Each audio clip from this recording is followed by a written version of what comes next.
So we're in the heart of America, Kansas City, Missouri, in the middle of the Nelson-Atkins Museum of Art.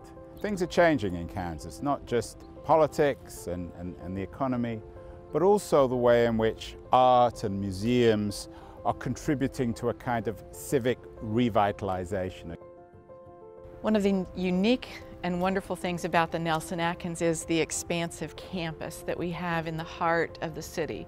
We have 22 acres, and so we have this incredible vista from the south side, and we have 4 iconic shuttlecocks that have become actual symbols of the city. We're standing in the block galleries, which are new to the museum as of 2 years ago.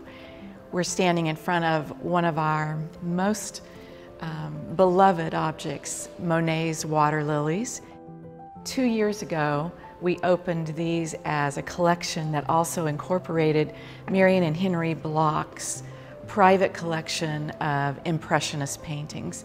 They spent almost 3 decades working with dealers and advisors and the former director at the Nelson-Atkins to amass this incredible private collection. If you look around at these priceless objects, it's free, it's open to everyone, and we work extremely hard to have a welcoming and an open sense to the museum.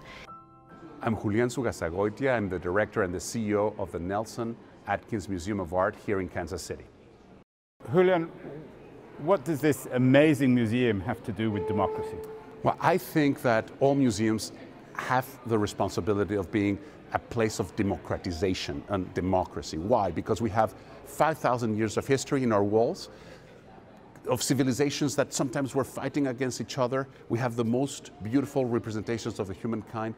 And I feel this should be a library, a visual library for everyone to enrich themselves. And therefore, we're very proud to be free, open to the public, and everyone should take advantage of an institution like this one.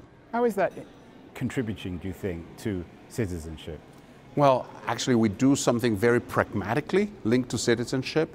We participate and use our collection, our American collection, to give the historical training that is needed for foreigners or refugees that apply through the citizenship program of the US. So we have not only use our art as a way to convey and help people train for the exam to become a US citizen, and then we hold here from time to time, thanks to the Missouri courts, the naturalization ceremonies in which you see people from all walks of life, different professions, different circumstances that bring you to this country, whether it is by opportunity or by escaping regimes, and pledging to defend what this nation stands for. So I think using our collection to teach what the values of American Constitution are, and then bringing people to see that they can be themselves and at the same time they're Americans, and a museum like this that has collections from all over the world represents that. Madeleine Albright has brought her forum of former foreign ministers to Kansas City to discuss the challenges of democracy. Why should people come to Kansas City? Well, I think Kansas City, first of all, it's a city that is right now living a renaissance. Institutions like this one with an expansion, while we were creating the 30s, but this expansion is not even 10 years old. Or you have the Kaufman Performing Arts Center, or you have many other museums around, the World War I Museum. All of this infrastructure is the very good kept secret. So the fact that Madeleine Albright and her colleagues are coming to here, to the center of the country, makes, first, for them, it will be seeing America in the profound way, what it is to be an American city. But they will discover the richness and the treasures of an amazing city.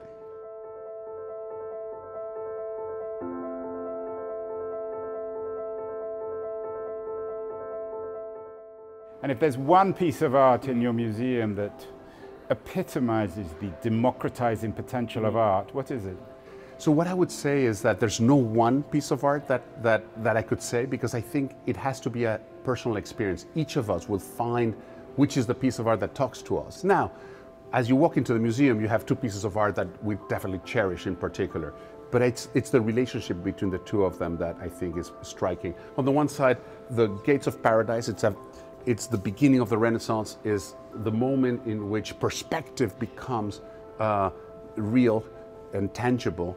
And here we have, just behind us, a marvelous textile made of metal recycled by El Anatsui, Ghanaian African artist living today, one of the great masters. And again, it tells you from on the gilded bronze on the one side, and then you have recycled objects that transformed into something that looks like a kente cloth, that is the tradition from which he's inspired. And so the dialogue between these two things, the two continents, two ways of looking at art, from the Western tradition of sculpting and chiseling and transforming, to the contemporary language of recycled materials transforming into art.